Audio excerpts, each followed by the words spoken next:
Cancer Healer Center, a new beginning. अंदर मरना या मारना सब कुछ माफ है. कराडला तुरुंगात मारहाण झाल्याच्या वृत्तानंतर बबन गित्ते नावाच्या फेसबुक अकाउंटवरून पोस्ट. बबन गित्ते 9 महिन्यांपासून फरार. बीडच्या जेलमध्ये वाल्मिक कराड आणि घुलेला मारहाण खोट्या केसमध्ये अडकवल्याच्या रागातून महादेव गित्ते आणि अक्षय आठवलेनं मारहाण केल्याची माहिती.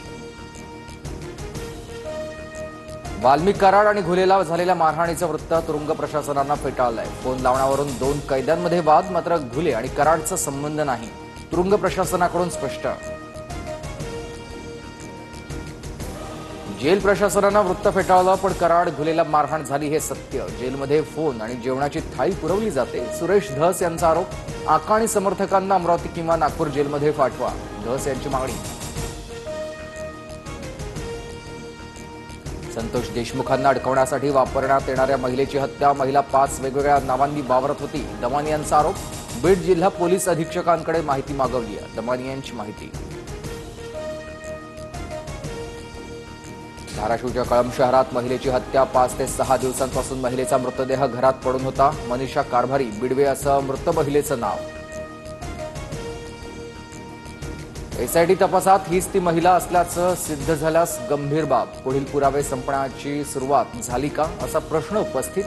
देशमुख प्रकरणातील आरोपींना फाशी होईपर्यंत गप्प बसणार नाही, सुरेश धस यांचं वक्तव्य. वाल्मिक कराड फिल्म प्रोड्युसर होता आणि निलंबित पोलीस अधिकारी रणजित कासलेंचा हा दावा. सोशल मीडियावर कराडच्या आयकार्डसह आलिशान ऑफिसचे फोटो व्हायरल. मुंबईतील मालाडमध्ये काल कलश यात्रेदरम्यान तणाव भगवा झेंडा फडकवत जाणाऱ्या 2 तरुणांना मारहाण झाल्याचा आरोप. मॉब लिंचिंगचा गुन्हा दाखल करून आरोपींना अटक करा, हिंदुत्ववादी संघटनांची मागणी. मोदींचा पुढचा वारसदार महाराष्ट्रातून असेल आणि तो संघ ठरवणार, म्हणूनच काल मोदींना नागपूरला बोलावून चर्चा करण्यात आली, संजय राऊतांचं विधान. 2029चे पंतप्रधान म्हणून नरेंद्र मोदींकडेच पाहतो, अजून उत्तराधिकारी निवडण्याची वेळ आलेली नाही, संजय राऊतांच्या वक्तव्यानंतर मुख्यमंत्री फडणवीसांची प्रतिक्रिया. भाजपाला याच आठवड्यात नवा अध्यक्ष मिळणार असल्याची चर्चा. शिवराजसिंह चौहान, भूपेंद्र यादव, मनोहरलाल खट्टर आणि धर्मेंद्र प्रधान यांची नावं आघाडीवर, सूत्रांची माहिती. भाजपच्या अध्यक्षपदी आपली व्यक्ती असावी अशी संघाची भूमिका. मोदींना सरसंघचालकांना भेटावं लागतं, त्यावरून भूमिका स्पष्ट, संजय राऊतांचा दावा. आयपीएलमध्ये आज मुंबई विरुद्ध कोलकाताची लढत. मुंबईला पहिल्या विजयाची प्रतीक्षा, तर कोलकाता विजयी लय कायम राखण्यासाठी मैदानात उतरणार. वानखेडे स्टेडियमवर सामना रंगणार.